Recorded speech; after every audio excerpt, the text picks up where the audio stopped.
Hi guys, welcome back to my channel. ನಾನಿವತ್ತು ನಿಮಗೆ CPC ಚಾಪ್ಟರ್ನ ಕಂಟಿನ್ಯೂ ಮಾಡ್ತಿದ್ದೀನಿ. ಲಾಸ್ಟ್ ವೀಡಿಯೋದಲ್ಲಿ ಪಾರ್ಟ್ 1ಅಲ್ಲಿ ನಾನು ಟೆಂಪ್ರರಿ ಇಂಜೆಕ್ಷನ್ಗೆ ಎಂಡ್ ಮಾಡಿದ್ದೆ ವೀಡಿಯೋನ. ಯಾರಾದರೂ ಪಾರ್ಟ್ 1 ನೋಡ್ಕೊಂಬಂದಿಲ್ಲ ಅಂದರೆ ಫಸ್ಟ್ ಪಾರ್ಟ್ 1 ನೋಡಿ, ಅಲ್ಲಿಂದ ಇವಾಗ ಪಾರ್ಟ್ 2ನ ಕಂಟಿನ್ಯೂ ಮಾಡ್ತೀನಿ. ಫಸ್ಟ್ ಕ್ವಶನ್ ಬಂದುಬಿಟ್ಟು ಸೆಕ್ಷನ್ 10 ಡಾಕ್ಟ್ರೈನ್ ಆಫ್ ರೆಸ್ ಸಬ್ಜ್ಯೂಡೈಸ್ ಅಂತ. ಇದು ಒಂದು ಡಾಕ್ಟ್ರೈನ್ ಆಯಿತಾ. ಇದರೊಳಗೆ ಏನಂತಂದರೆ ಏನು ಕವರ್ ಆಗಿರುತ್ತೆ ಅಂದರೆ ಫಸ್ಟ್ ಡೀಟೇಲ್ಸ್ ಹೇಳ್ತೀನಿ ಅದ್ರ ಬಗ್ಗೆ. ಏನಂತಂದರೆ ಎ ಮತ್ತು ಬಿ ಅಂತ ಇರ್ತಾರೆ, ಅವರಿಬ್ಬರ ಮಧ್ಯೆ ಲ್ಯಾಂಡ್ ಡಿಸ್ಪ್ಯೂಟ್ ಏನೋ ನಡೀತಾ ಇರುತ್ತೆ. ಎ ಅನ್ನೋನು ಪ್ಲೇಂಟಿಫ್ ಆಗಿ ಹೋಗಿ ಒಂದು ಕೋರ್ಟಲ್ಲಿ ಕೇಸ್ ಫೈಲ್ ಮಾಡ್ತಾನೆ ಬಿ ಅನ್ನೋನ್ ಮೇಲೆ. ಆವಾಗ ಏನಾಗುತ್ತೆ, ಅದು ಡಿಸಿಷನ್ ಪೆಂಡಿಂಗ್ ಆಗೇ ಇರುತ್ತೆ, ಇನ್ನೂ ಡಿಸಿಷನ್ ಕೊಟ್ಟೇ ಇರಲ್ಲ ಆ ಕೋರ್ಟು. ಆವಾಗ ಅದು ಎಷ್ಟೋ ದಿನ ಅಂತ ಕಾಯೋದು ಅಂದ್ಬಿಟ್ಟು ಬಿ ಅನ್ನೋನು ಏನು ಮಾಡ್ತಾನೆ, ಬೇರೆ ಕಡೆ ಇರೋ ಕೋರ್ಟ್ಗೆ ಇವನು ಎ ಅನ್ನೋನ್ ಮೇಲೆ ಕೇಸ್ ಹಾಕ್ತಾನೆ. ಇವಾಗ ಬಿ ಪ್ಲೇಂಟಿಫು, ಎ ಡಿಫೆಂಡೆಂಟು, ಇಲ್ಲಿ ಉಲ್ಟಾ ಇತ್ತು. ಓಕೆನಾ, ಇವನು ಕೇಸ್ ಹಾಕ್ತಾನೆ. ಇಲ್ಲೂ ಡಿಸಿಷನ್ ಪೆಂಡಿಂಗ್ ಆಗಿರುತ್ತೆ. ಆಮೇಲೆ ಇಲ್ಲೂ ಡಿಸಿಷನ್ ಪೆಂಡಿಂಗ್ ಆಗಿರುತ್ತೆ, ಬಟ್ ಫಸ್ಟ್ ಡಿಸಿಷನ್ ಇವರೇ ಕೊಟ್ಬಿಡ್ತಾರೆ. ಫಸ್ಟ್ ಕೊಟ್ಟಿರ್ತಾರಲ್ಲ ಅವರು ಎ ಡಿಗ್ರಿ ಹೋಲ್ಡರ್ ಅಂದರೆ ಎ ಪರವಾಗಿ ಡಿಸಿಷನ್ ಕೊಡ್ತಾರೆ ಫಸ್ಟ್ ಕೋರ್ಟು. ಆಮೇಲೆ ಸ್ವಲ್ಪ ದಿನ ಅಂದರೆ ಬಿ ಪರವಾಗಿ ಇನ್ನೊಂದು ಕೋರ್ಟು ಡಿಸಿಷನ್ ಕೊಡ್ತಾರೆ. ಇವಾಗ ಏನಾಯಿತು, ಕಾನ್ಫ್ಲಿಕ್ಟ್ ಆಫ್ ಡಿಸಿಷನ್ಸ್ ಆಯಿತು. ಎರಡು ಕೋರ್ಟು ಒಂದೊಂದು ಥರ ಡಿಸಿಷನ್ ಕೊಟ್ಟಿರೋದ್ರಿಂದ ಬೇರೆ ಬೇರೆ ಯಾವುದನ್ನು ಅಕ್ಸೆಪ್ಟ್ ಮಾಡ್ಕೊಳ್ಳೋದು ಅನ್ನೋದೆಲ್ಲ ಕನ್ಫ್ಯೂಸ್ ಆಯಿತು. ಅದಕ್ಕೋಸ್ಕರನೇ ಇದಿರೋದು ಏನು ಡಾಕ್ಟ್ರೈನ್ ಇರೋದು. ಏನು ಡಾಕ್ಟ್ರೈನ್ ಅಂದರೆ, ಸೆಕೆಂಡ್ ಕೋರ್ಟ್ಗೆ ಅಪ್ಲೈ ಮಾಡಿರ್ತಾರಲ್ಲ ಅವ್ರು ಏನು ಮಾಡಬೇಕು ಅಂದರೆ, ಈ ಥರ ಅಪ್ಲೈ ಮಾಡಿದಾಗ ಫಸ್ಟ್ ಕೋರ್ಟದು ಡಿಸಿಷನ್ ಬರೋ ತನಕ ಇವರು ಸ್ಟೇ ಕೊಡಬೇಕು. Subsequent court stay of the suit ಅಂತ. ಓಕೆನಾ, till the decision of previous suit. ಈ ಪ್ರೀವಿಯಸ್ ಸೂಟ್ ಡಿಸಿಷನ್ ಬರೋ ತನಕ ಇವರು ಸ್ಟೇ ಕೊಡಬೇಕು ಅಂತ ಇದನ್ನು ಡಾಕ್ಟ್ರೈನ್ ಮಾಡಿರೋದು. ಈ ಡಾಕ್ಟ್ರೈನ್ ಇರೋದು ಇದಾಗಬೇಕು ಅಂದರೆ, ಈ ಸೆಕ್ಷನ್ 10 ಅಪ್ಲೈ ಆಗಬೇಕು ಅಂದರೆ ಕೆಲವು ಕಂಡೀಷನ್ಸ್ ಇದೆ. ಏನಂತಂದರೆ, there should be 2 suits file at the 2 different times. 2 different ಟೈಮಲ್ಲಿ 2 ಸೂಟ್ ಫೈಲ್ ಆಗಿರಬೇಕು. The cause of action should be same in the both suit. Cause of action ಅಂದರೆ ಪ್ರಾಬ್ಲಮ್ ಏನು ಇಶ್ಯೂಸ್ ಇರುತ್ತೆ ಅದು 2 ಸೂಟಲ್ಲೂ ಒಂದೇ ಇರಬೇಕು. Party should be same in the both suit. ಇಲ್ಲೂ ಎ ಆ್ಯಂಡ್ ಬಿ ಇದ್ದಾರೆ, ಇಲ್ಲೂ ಬಿ ಆ್ಯಂಡ್ ಎ ಇದ್ದಾರೆ, ಇಬ್ಬರೂ ಸೇಮ್ ಪಾರ್ಟೀಸೇ, ಅವರಿಬ್ಬರೂ ಸೇಮ್ ಆಗಿರಬೇಕು. ಮತ್ತು decision of previous suit must be pending. ಈ ಪ್ರೀವಿಯಸ್ ಸೂಟ್ದು ಡಿಸಿಷನ್ ಪೆಂಡಿಂಗ್ ಇದ್ದರೆ ಮಾತ್ರ ಇದನ್ನು ಸೆಕ್ಷನ್ 10 ಇದಾಗುತ್ತೆ. Later suit has to be put on stay till the decision of previous ಸೂಟ್ದು ಡಿಸಿಷನ್ ಆಗೋ ತನಕ ಸ್ಟೇ ಅಲ್ಲಿ ಕೊಡಬೇಕು. ಓಕೆನಾ, ಇಷ್ಟೇ ಇದು ಸೆಕ್ಷನ್ 10 ಹೇಳುತ್ತೆ ಡಾಕ್ಟ್ರೈನ್. ನೆಕ್ಸ್ಟ್ ಸೆಕ್ಷನ್ ನೋಡೋಣ. ನೆಕ್ಸ್ಟ್ ಸೆಕ್ಷನ್ ಬಂದ್ಬಿಟ್ಟು ಸೆಕ್ಷನ್ 11 ಡಾಕ್ಟ್ರೈನ್ ಆಫ್ ರೀಜುಡಿಕೇಟ ಅಂತ. ಇದರೊಳಗೆ ಏನು ಗೊತ್ತಾ, ಬಾರ್ ಆನ್ ಸೂಟ್ ಅಂತ. ಇದು ಏನಂತಂದರೆ, ಇದು ಒಂದು ಡಿಸ್ಟ್ರಿಕ್ಟ್ ಕೋರ್ಟ್ ಆಗಿರುತ್ತೆ. ಅಲ್ಲೂ ಇಬ್ಬರು ಎ ಆ್ಯಂಡ್ ಬಿ ಅನ್ನೋರು ಲ್ಯಾಂಡ್ ಡಿಸ್ಪ್ಯೂಟ್ ಇಟ್ಕೊಂಡು ಬರ್ತಾರೆ. ಡಿಸಿಷನ್ ಬಂದ್ಬಿಟ್ಟು ಫೇವರ್ ಆಫ್ ಎ ಆಗುತ್ತೆ. ಬಟ್ ಇದೇನು ಡಿಸಿಷನ್ ಬಂದಾದಮೇಲೆ ಏನು ಮಾಡ್ತಾನೆ ಬಿ ಅನ್ನೋನು, ನಾನು ಬೇರೆ ಕೋರ್ಟಲ್ಲಿ ಹೋಗ್ಬಿಟ್ಟು ಕೇಸ್ ಹಾಕ್ತೀನಿ ಅಂತ ಹೋಗ್ತಾನೆ. ಸೇಮ್ ಲೆವೆಲ್ ಕೋರ್ಟಲ್ಲಿ ಅವನು ಕೇಸ್ ಹಾಕ್ತೀನಿ ಅಂತ ಹೋಗ್ತಾನೆ. ಬಟ್ ಈ ಕೋರ್ಟ್ ಏನಂತ ಹೇಳುತ್ತೆ ಅಂದರೆ, ಒಂದು ಸತಿ ಡಿಸಿಷನ್ ಬಂದಾದಮೇಲೆ ನೀನು ಸೇಮ್ ಕೋರ್ಟಲ್ಲಿ ನೀನು ಮತ್ತೆ ಫೈಲ್ ಮಾಡೋಕ್ಕಾಗಲ್ಲ ಕೇಸ್ನ. ಐದರ್ ನೀನು ಅಪೀಲ್ ಅಥವಾ ರಿವ್ಯೂನ ಹೈಕೋರ್ಟಲ್ಲಿ ಮಾಡಬೇಕು. ಇದು ಡಿಸ್ಟ್ರಿಕ್ಟ್ ಕೋರ್ಟು, ಇದ್ರದ್ದು ಹೈಯರ್ ಲೆವೆಲ್ದು ಬಂದ್ಬಿಟ್ಟು ಹೈಕೋರ್ಟು, ಅಲ್ಲಿ ಮಾಡ್ಬೋದು. ಬಟ್ ಸೇಮ್ ಲೆವೆಲ್ ಕೋರ್ಟಲ್ಲಿ ನೀನು ಮತ್ತೆ ಮಾಡೋಕ್ಕಾಗಲ್ಲ, ಮತ್ತೆ ಕೇಸ್ನ ಫೈಲ್ ಮಾಡೋಕ್ಕಾಗಲ್ಲ ಅಂತ. ಅದಕ್ಕೆ section 11 does not prohibit the partners from filing A or B suit. ಇವನ್ ಮೇಲೆ ಇವನ್ ಸೂಟ್ ಹಾಕೋದು ಅಥವಾ ಇವನ್ ಮೇಲೆ ಇವನ್ ಸೂಟ್ ಹಾಕೋದನ್ನ ಪ್ರೊಹಿಬಿಟ್ ಮಾಡಲ್ಲ. But once decided cannot be decided again. ಒಂದ್ಸತಿ ಆಲ್ರೆಡಿ ಡಿಸಿಷನ್ ಬಂದ್ಬಿಟ್ಟಿದಲ್ವಾ, ಮತ್ತೆ ಡಿಸಿಷನ್ ಕೊಟ್ಟರೆ ಅದು ಟೈಮ್ ವೇಸ್ಟ್ ಆಗುತ್ತೆ. ಅದಕ್ಕೋಸ್ಕರ ಅದು ಮಾಡೋದು ವೇಸ್ಟು ಅಂತ ಹೇಳ್ತಾರೆ. Condition are necessary. ಏನೇನು ಕಂಡೀಷನ್ ನೆಸೆಸರಿ ಅಂದರೆ, ಫಸ್ಟ್ 3 ಪಾಯಿಂಟ್ಸು ಸೇಮ್. ಅಂದರೆ ಇಬ್ಬರು ಮಧ್ಯೆ ಸೂಟ್ ಫೈಲ್ ಆಗಿರಬೇಕು, ಎರಡೂ ಬೇರೆ ಬೇರೆ ಟೈಮಲ್ಲಿ ಸೂಟ್ನ ಫೈಲ್ ಮಾಡಿರಬೇಕು. ಮತ್ತು ಇನ್ನೊಂದು ಏನು ಅಂತಂದರೆ, ಇಬ್ಬರದ್ದು ಸೇಮ್ ಇಶ್ಯೂಸ್ ವಿಚಾರವಾಗಿ ಸೂಟ್ನ 2 ಕೋರ್ಟಲ್ಲೂ ಫೈಲ್ ಮಾಡಿರಬೇಕು. ಅದು 3 same. But previous suit must be decided. ಅದರೊಳಗೆ ಪ್ರೀವಿಯಸ್ ಸೂಟು ಪೆಂಡಿಂಗ್ ಆಗಿರಲೇಬೇಕು. ಇದನ್ನು ಸೆಕ್ಷನ್ 11 ಅಪ್ಲೈ ಆಗಬೇಕು ಅಂದರೆ ಪ್ರೀವಿಯಸ್ ಸೂಟು ಡಿಸೈಡ್ ಆಗಿರಬೇಕು.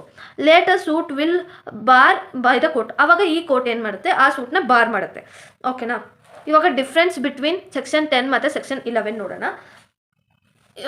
ಏನಂತಂದರೆ, ಇದು ಸೆಕ್ಷನ್ 10 ಸಬ್ಜುಡೈಸ್ ಬಂದ್ಬಿಟ್ಟು ಸೆಕ್ಷನ್ 10 ರೀಜುಡಿಕೇಟ ಬಂದ್ಬಿಟ್ಟು ಸೆಕ್ಷನ್ 11 ಇದರೊಳಗೆ ಕೇಸು ಪೆಂಡಿಂಗ್ ಆಗಿರುತ್ತೆ. ಆ ಕೇಸನ್ನ ಈ ಡಾಕ್ಟ್ರೈನ್ ಅಂತ ಕರೆಯೋದು. ಇದರೊಳಗೆ ಕೇಸು ಡಿಸೈಡ್ ಆಗಿಬಿಟ್ಟಿರುತ್ತೆ, ಅದಕ್ಕೆ ಈ ಡಾಕ್ಟ್ರೈನ್ ಅಂತ ಕರೀತಾರೆ. ಮತ್ತು ಸ್ಟೇ ಆನ್ ಲೇಟರ್ ಸೂಟ್ ಇರುತ್ತಲ್ಲ, ಅದನ್ನು ಸ್ಟೇ ಮಾಡಿಸ್ತಾರೆ. ಓಕೆನಾ, ಈ ನೆಕ್ಸ್ಟ್ ಕೋರ್ಟ್ ಅಪ್ಲೈ ಮಾಡಿರ್ತಾರಲ್ಲ ಅದು ಸ್ಟೇ ಆಗುತ್ತೆ. ಇದರೊಳಗೆ ಬಾರ್ ಆಗುತ್ತೆ ಆಫ್ ಲೇಟರ್ ಸೂಟ್. ಓಕೆನಾ, ಟು ಅವಾಯ್ಡ್ ಕಾನ್ಫ್ಲಿಕ್ಟ್ ಆಫ್ ಡಿಸಿಷನ್ನ ಅವಾಯ್ಡ್ ಮಾಡೋದಕ್ಕೆ ಇದನ್ನು ಮಾಡೋದು. ಇದರೊಳಗೆ ಟು ಅವಾಯ್ಡ್ ವೇಸ್ಟೇಜ್ ಆಫ್ ಟೈಮ್ನ ವೇಸ್ಟ್ ಆಗುತ್ತೆ. ಸೇಮ್ ಡಿಸಿಷನ್ನ ನೀವು ಸೇಮ್ ಲೆವೆಲಲ್ಲೇ ಹೋಗ್ಬಿಟ್ಟು ನೀವು ಕೋರ್ಟ್ಗೆ ಕೇಸ್ ಹಾಕಿದಾಗ ಸೇಮ್ ಡಿಸಿಷನ್ ಬರುತ್ತೆ. ಅದನ್ನು ಕೋರ್ಟ್ ಟೈಮು ವೇಸ್ಟು, ನಿಮ್ಮ ದುಡ್ಡು ವೇಸ್ಟು, ನಿಮ್ಮ ಟೈಮು ವೇಸ್ಟು. ಅದಕ್ಕೋಸ್ಕರ ಅದನ್ನು ಬಾರ್ ಮಾಡಿಬಿಡ್ತಾರೆ ಆ ಕೇಸ್ನ. ಓಕೆನಾ, ನಾವು ನೆಕ್ಸ್ಟ್ ಹೋಗೋಣ. ಈಗ ನೆಕ್ಸ್ಟ್ ಟಾಪಿಕ್ ಬಂದುಬಿಟ್ಟು ಜೂರಿಸ್ಡಿಕ್ಷನ್ ಅಂದರೆ is an authority within which the court can decide the matter which one brought before them for decision. ಏನಂತಂದರೆ ನಿಮಗೆ ಒಂದು ಕೋರ್ಟ್ ಇರುತ್ತೆ ಅಂದ್ಕೊಳ್ಳಿ, ಒಂದು ಲೋವರ್ ಲೆವೆಲ್ ಕೋರ್ಟ್ ಅಂತ. ಆ ಕೋರ್ಟಿಗೆ ಇಷ್ಟು ಅಥಾರಿಟಿ, ಇಷ್ಟು ಲಕ್ಷದೊಳಗಡೆ ಬಂದರೆ ಅಥವಾ ಈ ಕೇಸ್ಗಳು ಬಂದರೆ ನೀವು ತೊಗೋಬೋದು ಅಂತ ಅಥಾರಿಟೀಸ್ ಕೊಟ್ಟಿರ್ತಾರೆ. ಈ ಕೇಸ್ಗೆ ಡಿಸಿಷನ್ ಕೊಡ್ಬೋದು ಅಂತ ಅಥಾರಿಟೀಸ್ ಕೊಟ್ಟಿರ್ತಾರೆ.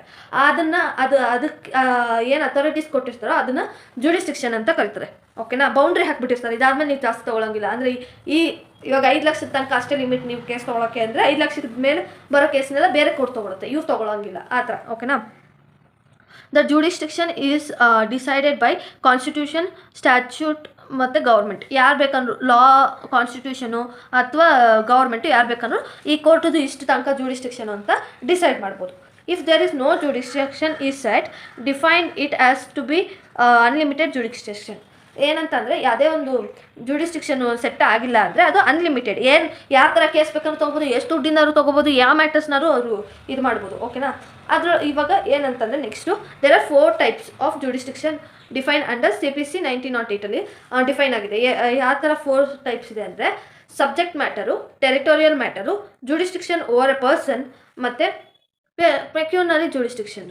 ಇವಾಗ ಈ 4 ಟೈಪ್ನು ಒಂದೊಂದೇ ಕಲಿತಾ ಹೋಗೋಣ. ಒಂದು subject matter jurisdiction. First one, imposed by the law, court shall not entertain only those subject matters fall within their limits. ಇವ್ರ ಲಿಮಿಟ್ಸಲ್ಲಿ ಏನೇನು ಸಬ್ಜೆಕ್ಟ್ ಮ್ಯಾಟರ್ಸ್ ಬರುತ್ತೋ ಅದನ್ನು ಮಾತ್ರ ಇವರು ಎಂಟರ್ಟೈನ್ ಮಾಡಬೇಕು ಅಂತ. ಫಾರ್ ಎಕ್ಸಾಂಪಲ್ CPC 1908 ಬರೀ ಸಿವಿಲ್ ಕೇಸಸ್ ಇರುತ್ತಲ್ಲ, ಅದೆಲ್ಲ ಸಿವಿಲ್ ಕೋರ್ಟ್ನ ನೋಡ್ಕೊಳ್ಳೋಕ್ಕೆ. CA ಆ್ಯಕ್ಟ್ 1930 ಅಂದರೆ ಕಂಪ್ನೀಸ್ ಆ್ಯಕ್ಟ್ 1933 ಅದು ನಾನ್ ಕಂಪ್ಲೈಯನ್ಸಸ್ಸು. ಇದು NCLT ಕೋರ್ಟು ನೋಡ್ಕೊಳ್ಳುತ್ತೆ. ಇವ್ರು ಹೋಗ್ಬಿಟ್ಟು ಸಿವಿಲ್ ಕೋರ್ಟಲ್ಲಿ ಕೇಸ್ ಹಾಕೋಕ್ಕಾಗಲ್ಲ, ಸಿವಿಲ್ ಕೋರ್ಟವ್ರು ಬಂದ್ಬಿಟ್ಟು NCLT ಕೇಸ್ ಹಾಕೋಕ್ಕಾಗಲ್ಲ. ಇವ್ರದ್ದು ಏನೇನು ಅಥಾರಿಟಿ ಇರುತ್ತೆ ಇವ್ರ ಹತ್ರ ಅದರಷ್ಟೇ ಇದು ಆ ಸಬ್ಜೆಕ್ಟ್ ರಿಲೇಟೆಡ್ ಅಷ್ಟೇ ಮಾಡೋಕ್ಕೆ. ಓಕೆನಾ, ನೆಕ್ಸ್ಟ್ ಟೆರಿಟೋರಿಯಲ್ ಜೂರಿಸ್ಡಿಕ್ಷನ್ ಅಂದರೆ impose by the government court shell entertain only those matters within those matter which comes under the territorial limits. ಆ ಟೆರಿಟೋರಿಯಲ್ ಲಿಮಿಟ್ಸ್ ಅಂಡರಲ್ಲಿ ಬಂತು ಅಂದರೆ ಆ ಮ್ಯಾಟರ್ಸ್ನ ಇವರು ಎಂಟರ್ಟೈನ್ ಮಾಡ್ಬೋದು ಅಂತ. ಫಾರ್ ಎಕ್ಸಾಂಪಲ್ ಸ್ಟೇಟ್ ಇಶ್ಯೂಸ್ ಏನಾದ್ರು ಇದ್ರೆ ಅಂದರೆ ಅದನ್ನು ಹೈಕೋರ್ಟ್ ಎಂಟರ್ಟೈನ್ ಮಾಡುತ್ತೆ. ಡಿಸ್ಟ್ರಿಕ್ಟ್ ಇಶ್ಯೂಸ್ ಇದ್ದರೆ ಅದನ್ನು ಡಿಸ್ಟ್ರಿಕ್ಟ್ ಕೋರ್ಟ್ ಎಂಟರ್ಟೈನ್ ಮಾಡುತ್ತೆ. ಲೋಕಲ್ ಏರಿಯಾಸ್ ಏನಾದ್ರು ಇಶ್ಯೂಸ್ ಇತ್ತು ಅಂದರೆ ಲೋಕಲ್ ಕೋರ್ಟ್ ಎಂಟರ್ಟೈನ್ ಮಾಡುತ್ತೆ. ಅದು ಟೆರಿಟೋರಿಯಲ್ ಪ್ಲೇಸ್ ಮೂಲಕ. ಇದು ಸಿವಿಲ್ ಕೇಸು, ಕ್ರಿಮಿನಲ್ ಕೇಸ್ಗೆ ಬೇರೆ ಕೋರ್ಟು, ಸಿವಿಲ್ ಕೇಸ್ಗೆ ಬೇರೆ ಕೋರ್ಟು, ಆ ಥರ ಡಿಫ್ರೆನ್ಸ್. ಇದು ಸಬ್ಜೆಕ್ಟು, ಇದು ಟೆರಿಟೋರಿಯಲ್. ಇನ್ನೆರಡು ನೋಡೋಣ. ಜೂರಿಸ್ಡಿಕ್ಷನ್ ಓವರ್ ಎ ಪರ್ಸನ್ ಅಂತೆ. Impose by the constitution. ಇದು ಇಂಪೋಸ್ ಮಾಡಿರೋದು constitution. Any person of whatever nationality is subject to the jurisdiction of civil court of India except foreign representative, foreign diplomat, foreign rulers. They should take a prior approval from the CG. ಏನಂತಂದರೆ ಫಾರಿನಿಂದ ಇಲ್ಲಿ ಕೆಲವು ಇರ್ತಾರೆ ಆಯಿತಾ, ಅಂದರೆ USA ಇಂದ ಕೆಲವು persons ಎಲ್ಲ ಇಂಡಿಯಾದಲ್ಲೇ ಇರ್ತಾರೆ. ಅಂದರೆ ಇಲ್ಲೆಲ್ಲ ಇದು ಮಾಡ್ತಾ ಇರ್ತಾರೆ, ಅಂದರೆ ಗೌರ್ಮೆಂಟ್ ವಿಷಯ ಸಲುವಾಗಿ ಏನಕ್ಕೋ ಬಂದಿರ್ತಾರೆ ಆಯಿತಾ. ಅವ್ರಿಗೆ ಫಾರಿನ್ ರೆಪ್ರೆಸೆಂಟ್ ಮಾಡುವಂಥವ್ರು, ರೆಪ್ರೆಸೆಂಟೇಟಿವು, ಫಾರಿನ್ ಡಿಪ್ಲೊಮೆಂಟು ಅಥವಾ ಫಾರಿನ್ ರೂಲರು, ಅವ್ರ ಮೇಲೆಲ್ಲ ಕೇಸನ್ನು ಸಿವಿಲ್ ಕೋರ್ಟ್ ಎಂಟರ್ಟೈನ್ ಮಾಡೋಕ್ಕಾಗಲ್ಲ before taking a CG approval. Central government approval ತೊಗೊಂಡಾದ್ಮೇಲೆ ಇವರು ಎಂಟರ್ಟೈನ್ ಮಾಡ್ಬೋದು. ಅಲ್ಲಿ ತನಕ ಇವರು ಅವ್ರ ಮೇಲೆ ಏನೇನೋ ಸಿವಿಲ್ ಕೇಸಸ್ ಎಲ್ಲ ಬಂತು ಅಂದರೆ ಅಲ್ಲಿ ತನಕ ಎಂಟರ್ಟೈನ್ ಮಾಡೋಂಗಿಲ್ಲ. ನೆಕ್ಸ್ಟು ಪೆಕ್ಯೂನರಿ ಜೂರಿಸ್ಡಿಕ್ಷನ್ ಅಂದರೆ ಮನಿ ವ್ಯಾಲ್ಯೂ ಜೂರಿಸ್ಡಿಕ್ಷನ್ ಅಂತ. ಮನಿ ವ್ಯಾಲ್ಯೂ ಜೂರಿಸ್ಡಿಕ್ಷನ್ ಅಂದರೆ ಇಷ್ಟು ದುಡ್ಡು ಮಾತ್ರ ಈ ಕೋರ್ಟ್ ಇಷ್ಟು ದುಡ್ಡು ಇರೋ ಕೇಸಸ್ ಮಾತ್ರ ಈ ಕೋರ್ಟ್ ತೊಗೋಬೇಕು ಅಂತ ಇರುತ್ತೆ ಆಯಿತಾ. District court, high court, supreme court whose pecuniary jurisdiction is unlimited. ಈ 3 ಕೋರ್ಟ್ಗೆ ಎಷ್ಟೇ ಅಮೌಂಟಿಂದು ಕೇಸ್ ಬೇಕಾದ್ರೂ ನೀವು ಹಾಕ್ಬೋದು. ಬೇಕಿದ್ರೆ 5 ಲಕ್ಷದ್ದು ಹಾಕ್ಬೋದು, ಬೇಕಿದ್ರೆ 50 ಕೋಟಿದು ಹಾಕ್ಬೋದು, ಆ ಥರ. ಲೋವರ್ ಲೆವೆಲ್ ಕೋರ್ಟ್ಗೆ ಲಿಮಿಟೆಡ್ ಪೆಕ್ಯೂರ್ಮೆಂಟ್ ಜೂರಿಸ್ಡಿಕ್ಷನ್ ಇರುತ್ತೆ. ಬರೀ ಸ್ಪೆಸಿಫಿಕ್ ಆಗಿಲ್ಲ, ಇಷ್ಟಿಷ್ಟು ಅಂತ ಕೊಟ್ಟಿರ್ತಾರೆ, ಆವಾಗಲೇ ಡಿಸೈಡ್ ಮಾಡಿ ಹೇಳಿರ್ತಾರೆ. ಆ ಲಿಮಿಟ್ ಪ್ರಕಾರ ಅವ್ರ ಇದ್ರ ಪ್ರಕಾರ ಮಾಡಬೇಕು. ಓಕೆನಾ. ಅಂದರೆ ಡಿಸಿಷನ್ ಕೊಡಬೇಕು, ಅವ್ರ ಲಿಮಿಟ್ ನೋಡಿಕೊಂಡು ಡಿಸಿಷನ್ ಕೊಡಬೇಕು. ನೆಕ್ಸ್ಟ್ ಬಂದುಬಿಟ್ಟು jurisdiction is further classified into 3 categories on the basis of power. ಪವರ್ದು ಬೇಸಿಸಲ್ಲಿ 3 ಕ್ಯಾಟಗರೀಸ್ ಇರುತ್ತೆ. ಯಾವುದು? ಒಂದು ಒರಿಜಿನಲ್ ಜೂರಿಸ್ಡಿಕ್ಷನು, ಇನ್ನೊಂದು ಅಪಿಲೆಂಟ್ ಜೂರಿಸ್ಡಿಕ್ಷನು, ಇನ್ನೊಂದು ಒರಿಜಿನಲ್ ಪ್ಲಸ್ ಅಪಿಲೆಂಟ್ ಜೂರಿಸ್ಡಿಕ್ಷನು. ಏನು ಹಿಂಗಂದರೆ ಒರಿಜಿನಲ್ ಅಂದ್ರೇನು, ಅಪಿಲೆಂಟ್ ಅಂದರೆ ಏನು ಅಂತಾರೆ, ಅದೆಲ್ಲ ಏನು ಅಂತ ನೋಡೋಣ. ಒರಿಜಿನಲ್ ಜೂರಿಸ್ಡಿಕ್ಷನ್ ಅಂದರೆ means A jurisdiction of A court which entertain only fresh case suits. For example lower level court have original jurisdiction. ಏನಂತಂದರೆ ಹೊಸ ಕೇಸನ್ನು ಮಾತ್ರ ಎಂಟರ್ಟೈನ್ ಮಾಡುತ್ತಲ್ಲ ಕೋರ್ಟು, ಈ ಎಲ್ಲೂ ಫೈಲ್ ಆಗದಿರೋ ಕೇಸ್ಗಳು, ಹೊಸದಾಗಿ ಬರೋ ಕೇಸ್ಗಳನ್ನ ಮಾತ್ರ ಎಂಟರ್ಟೈನ್ ಮಾಡುತ್ತಲ್ಲ, ಅದನ್ನು ಒರಿಜಿನಲ್ ಜೂರಿಸ್ಡಿಕ್ಷನ್ ಅಂತ ಕರೀತಾರೆ. ಅದು ಎಕ್ಸಾಂಪಲ್ ಕೊಡೋದಾದರೆ ಲೋವರ್ ಲೆವೆಲ್ ಕೋರ್ಟ್. ಯಾಕಂದರೆ ನಾನು ಆಗಲೇ ಸ್ಟ್ರಕ್ಚರ್ ಹೇಳ್ಬೇಕಾದ್ರೆ ಹೇಳಿದ್ನಲ್ಲ, ಎಲ್ಲ ಕೇಸಸ್ಸು ಫಸ್ಟ್ ಲೋವರ್ ಲೆವೆಲಲ್ಲೇ ಫೈಲ್ ಆಗಬೇಕು, ಆಮೇಲೆ ಅಪೀಲ್ ಮಾಡ್ಕೋತಾ ಹೋಗ್ಬೋದು ಅಂತ. ಓಕೆನಾ? ಅದಕ್ಕೆ ಹಂಗಂತಾರೆ. Next appellate jurisdiction means jurisdiction of court which entertain appeals. ಬರೀ ಅಪೀಲ್ಸ್ನ ಮಾತ್ರ ಎಂಟರ್ಟೈನ್ ಮಾಡುತ್ತೆ. ಅದಕ್ಕೆ ಫಾರ್ ಎಕ್ಸಾಂಪಲ್ ಸ್ಯಾಟ್. ಅದು ಸ್ಯಾಟ್ SBS ಇದು ಏನೇನು ಇರುತ್ತೋ ಅಪೀಲು, ಅದೆಲ್ಲ ಸ್ಯಾಟಿಗೆ ಮಾಡ್ಬೋದು ನೀವು. NCLTದು ಏನೇನು ಅಪೀಲ್ ಇರುತ್ತೋ ಅದಕ್ಕೆ NCLATಗೆ ಮಾಡಬೇಕು ನೀವು. ಆ ಥರ ಬರೀ ಅಪೀಲ್ನ ಮಾತ್ರ ತೊಗೊಳ್ಳೋವಂಥದ್ದು ಕೋರ್ಟ್ಗಳವೆಲ್ಲ. ಓಕೆನಾ? ನೆಕ್ಸ್ಟ್ ನಾವು original jurisdiction plus appellate jurisdiction ಯಾವುದು ಅಂತ ನೋಡೋಣ. Means jurisdiction of court which entertain both original cases and appellate as well as appeal. ಯಾವ್ದು ಅಂದರೆ district court, high court, supreme court. ಇವಾಗ ನೀವು ಡೈರೆಕ್ಟಾಗಿ ಡಿಸ್ಟ್ರಿಕ್ಟ್ ಕೋರ್ಟ್ಗೆ ಅಪೀಲ್ ಮಾಡಿರ್ತೀರ, ಅಂದರೆ ಡಿಸ್ಟ್ರಿಕ್ಟ್ ಕೋರ್ಟಿಗೆ ಕೇಸ್ ಕೊಟ್ಟಿರ್ತೀರ ಅಂದ್ಕೊಳ್ಳಿ, ಅದು ಒರಿಜಿನಲ್ ಅಪೀಲ್ ಆಗುತ್ತೆ. ಅದ್ರ ಬದಲು ನೀವು ಲೋವರ್ ಕೋರ್ಟಿಂದ ಡಿಸ್ಟ್ರಿಕ್ಟ್ ಕೋರ್ಟ್ಗೆ ಅಪೀಲ್ ಮಾಡಿರ್ತೀರ ಅಂದ್ಕೊಳ್ಳಿ, ಆವಾಗ ಅಪೀಲೇಬಲ್ ಜೂರಿಸ್ಡಿಕ್ಷನ್ ಆಗುತ್ತೆ. ಎರಡೂ ಎಂಟರ್ಟೈನ್ ಮಾಡುತ್ತೆ. ಈ 3 ಕೋರ್ಟ್ಗಳು ಎರಡೂ ಎಂಟರ್ಟೈನ್ ಮಾಡುತ್ತೆ. ದೊಡ್ಡ ಕೇಸ್ಗಳೆಲ್ಲ ದೊಡ್ಡ ಕೋರ್ಟಲ್ಲಿ ಆಗುತ್ತಲ್ವಾ, ಆದರೆ ಅಲ್ಲೇ ಫ್ರೆಶ್ ಆಗಿ ಇದಾಗಿರುತ್ತೆ. ಅದರಿಂದ ಇದು ಎರಡು ಇದು ಮಾಡುತ್ತೆ. ಓಕೆ, ನೆಕ್ಸ್ಟ್ ನಾವು ಇಲ್ಲಿಗೆ ಇದು ಮುಗಿಯುತ್ತೆ. ಇದೇನಂತ ಅಂದರೆ ನಿಮಗೆ 4 ಮಾರ್ಕ್ಸಿಗೆ ಕೇಳಿದ್ರು ಅಂದರೆ ಇಲ್ಲಿ ತನಕ ಬರೆದ್ಬಿಟ್ಟು ಬರೀ ಇಷ್ಟಿದೆ ಪಾರ್ಟ್ಸ್ ಇದೆ ಅಂತ ಬರಿಬೋದು. 8 ಮಾರ್ಕ್ಸಿಗೆ ಕೇಳಿದ್ರು ಅಂದರೆ ಇನ್ ಡೀಟೇಲಾಗಿ ಇಲ್ಲಿ ತನಕ ಬರಿಬೇಕಾಗತ್ತೆ. ಓಕೆನಾ? Next place of filing a suit ಅನ್ನೋದ್ರ ಬಗ್ಗೆ ನೋಡೋಣ. ಸೆಕ್ಷನ್ 15 ಸೆಕ್ಷನ್ 20 ತನಕ ಇದೆ ಫೈಲ್ ಎಲ್ಲೆಲ್ಲಿ ಸೂಟ್ನ ಫೈಲ್ ಮಾಡ್ಬೋದು ಅಂತ. ಸೆಕ್ಷನ್ 15 ನೋಡೋಣ. ಆಲ್ ಸಿವಿಲ್ ಕೇಸಸ್ ಇರುತ್ತಲ್ಲ, ಅದು ಇನಿಷಿಯಲಿ ಲೋವರ್ ಲೆವೆಲ್ ಕೋರ್ಟಲ್ಲೇ ಫೈಲ್ ಮಾಡೋದಕ್ಕೆ. ಪ್ಲೇಸ್ ಆಫ್ ಫೈಲಿಂಗ್ ಬಗ್ಗೆ ಮಾತಾಡ್ತಿದ್ದೀವಲ್ಲ, ಎಲ್ಲೆಲ್ಲಿ ಫೈಲ್ ಮಾಡಬೇಕು ಅಂತಲೇ ಹೇಳೋದಿದು. ನೆಕ್ಸ್ಟು ಸೆಕ್ಷನ್ 16 ನೋಡೋಣ. If the dispute is related to immovable property, matter shall be filed in such court within whose jurisdiction of property is situated. ಆ property ಎಲ್ಲಿ situated ಆಗಿರುತ್ತೋ ಅಲ್ಲಿರೋ ಕೋರ್ಟಿಗೆ ಇದು ಮಾಡೋದು. ಫಾರ್ ಎಕ್ಸಾಂಪಲ್ ಆ ಪ್ರಾಪರ್ಟಿ ಬೆಂಗಳೂರಲ್ಲಿ ಸಿಚುವೇಟೆಡ್ ಆಗಿದೆ ಅಂದರೆ ಬೆಂಗಳೂರಲ್ಲಿರೋ ಕೋರ್ಟಿಗೆ ಮಾಡೋವಂಥದ್ದು. ನಾನು ಎಕ್ಸಾಂಪಲ್ ಹೇಳಿಲ್ಲ, ಯಾವುದೋ ಒಂದು ಪ್ಲೇಸಲ್ಲಿ ಆ ಸುತ್ತಮುತ್ತ ಯಾಕೆ ಕೋರ್ಟ್ ಇರುತ್ತೋ ಆ ಕೋರ್ಟಿಗೆ ಹೋಗ್ಬಿಟ್ಟು ಫೈಲ್ ಮಾಡೋವಂಥದ್ದು. ನೆಕ್ಸ್ಟ್ ಇಮೂವೇಬಲ್ ಪ್ರಾಪರ್ಟಿದಲ್ಲಿ ಏನೇನು 3 ಟೈಪ್ಸ್ ಬರುತ್ತೆ ಅಂದರೆ ಯಾವ್ದಕ್ಕೆ ಫೈಲ್ ಮಾಡ್ತಾರೆ ಅಂದರೆ ಒಂದು ಪಾರ್ಟಿಷನು, ಫೋರ್ಕ್ಲೋಸರು ಮತ್ತು ಪೊಸೆಷನ್ ಆಫ್ ಪ್ರಾಪರ್ಟಿ ಅಂತ. ಏನಂತ ಅಂದರೆ ಪಾರ್ಟಿಷನ್ ಸಪ್ರೇಟ್ ಮಾಡ್ಕೊಳ್ಳೋದಕ್ಕೆ. ಫೋರ್ಕ್ಲೋಸರ್ ಅಂತ ಅಂದರೆ ಏನಂದರೆ ಒಂದು ಲೋನ್ ಅಂತ ನೀವು ಅಪ್ಲೈ ಮಾಡಿರ್ತೀರಾ ಅಂದ್ಕೊಳ್ಳಿ, ನಿಮ್ಮ ಮನೆ ಪತ್ರನ ಅಡ ಇಟ್ಬಿಟ್ಟು ನೀವು ಲೋನ್ ಇಸ್ಕೊಂಡಿರ್ತೀರ, ಆಮೇಲೆ ಲೋನ್ ಕ್ಲಿಯರ್ ಮಾಡ್ತೀರಾ, ಬಟ್ ಆದ್ರೂ ನಿಮ್ಮ ಮನೆ ಪತ್ರನ ಅವ್ರು ವಾಪಸ್ ಕೊಡಲಿಲ್ಲ ಅಂದಾಗ ಅವಾಗ ಅವ್ರ ಮೇಲೆ ಫೋರ್ಕ್ಲೋಸರ್ ಅನ್ನೋ ಒಂದು ಕೇಸನ್ನು ನೀವು ಹಾಕ್ಬೋದು. ಆವಾಗ ಅದು ಮಾಡ್ಬೋದು. ಇಲ್ಲಾಂದರೆ ಪೊಸೆಷನ್ ಆಫ್ ಪ್ರಾಪರ್ಟಿ ಅಂದರೆ ಇಲ್ಲಿಗಲಾಗಿ ಯಾರಾದರೂ ನಿಮ್ಮ ಪ್ರಾಪರ್ಟಿನ ಇಟ್ಕೊಂಡಿದ್ರೆ ಅದ್ರ ಮೇಲೂ ಕೇಸ್ ಹಾಕ್ತಾರೆ. ಓಕೆನಾ?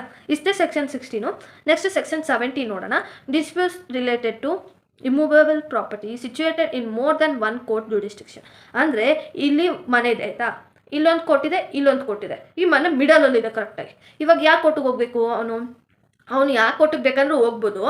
The matter shall be filed in any court within whose jurisdiction the property is provide matter should be filed by 100% value.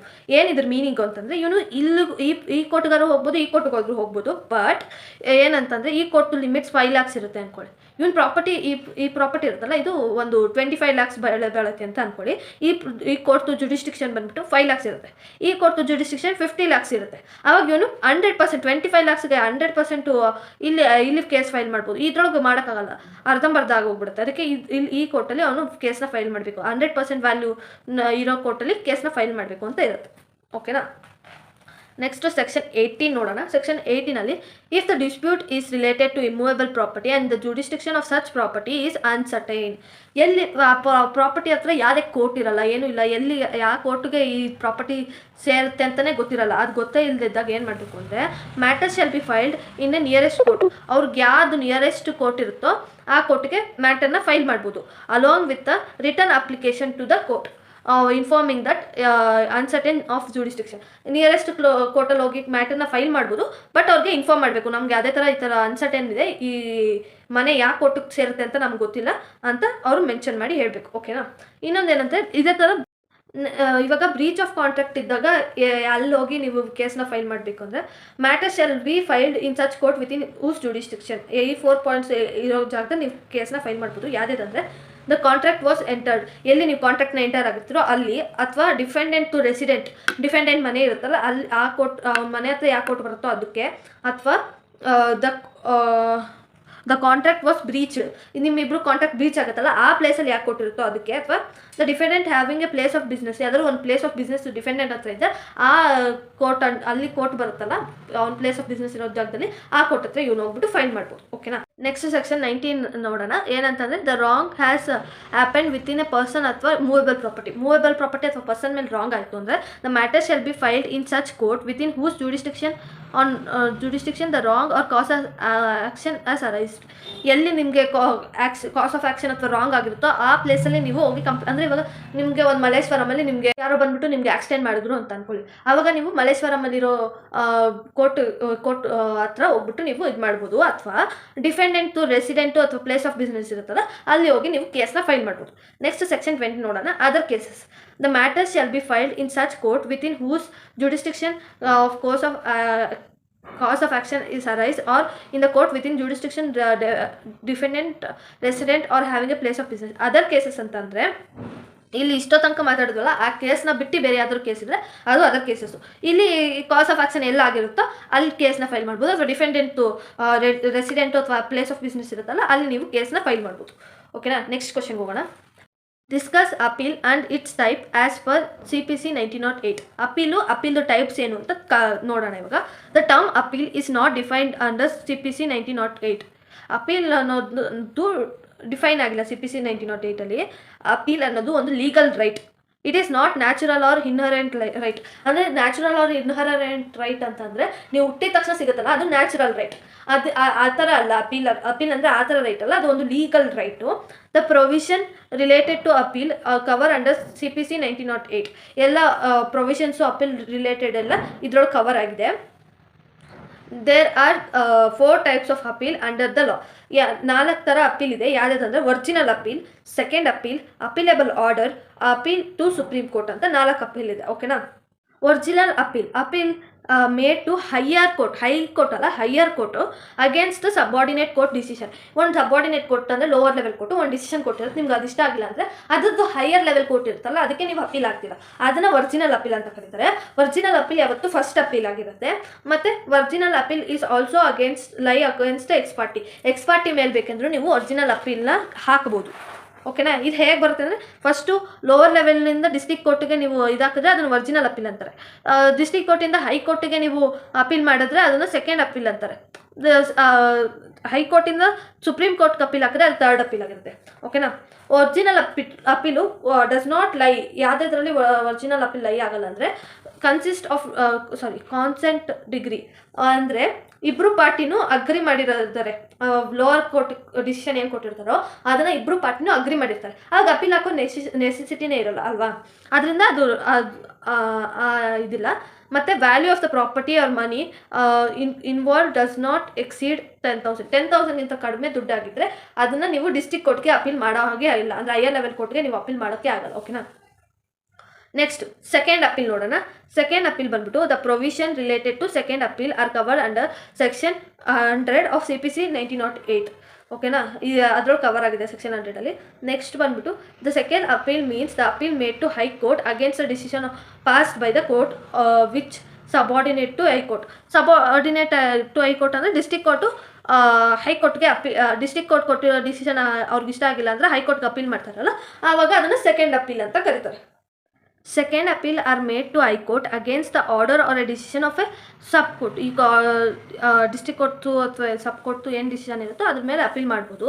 Wear the high court is opinion to substantially question of law is involve. ಅಂದರೆ ಇವಾಗ global level court ಇರುತ್ತಲ್ವಾ, ನಿಮ್ಮ case ಬಂದಾಗ ಅವ್ರಿಗೆ doubt ಬರುತ್ತೆ, ಏನು ಮಾಡಬೇಕು ಈ ಕೇಸಲ್ಲಿ, ಏನು ಅಕ್ಸೆಪ್ಟ್ ಮಾಡಬೇಕು, ಇದನ್ನ ಅಕ್ಸೆಪ್ಟ್ ಮಾಡಬೇಕು, ಯಾವ್ದನ್ನ ಅಕ್ಸೆಪ್ಟ್ ಮಾಡಬಾರ್ದು, ಏನು ಡಿಸಿಷನ್ ಕೊಡಬೇಕು ಅಂತ ಡೌಟ್ ಬರುತ್ತೆ. ಆವಾಗ ಅವರು ಹೈಕೋರ್ಟ್ನ ಕೇಳ್ತಾರೆ, ನಮಗೆ ಹೆಲ್ಪ್ ಮಾಡಿ ಅಂತ. ಆವಾಗ ಹೆಲ್ಪ್ ಮಾಡೋ ಹೈಕೋರ್ಟ್ ನಿಮಗೆ ಜಡ್ಜಿಗೆ ಹೆಲ್ಪ್ ಮಾಡಿ ಜಡ್ಜು ಡಿಸಿಷನ್ ಕೊಟ್ಟಿರ್ತಾರೆ ಲೋವರ್ ಲೆವೆಲ್ ಕೋರ್ಟಲ್ಲಿ.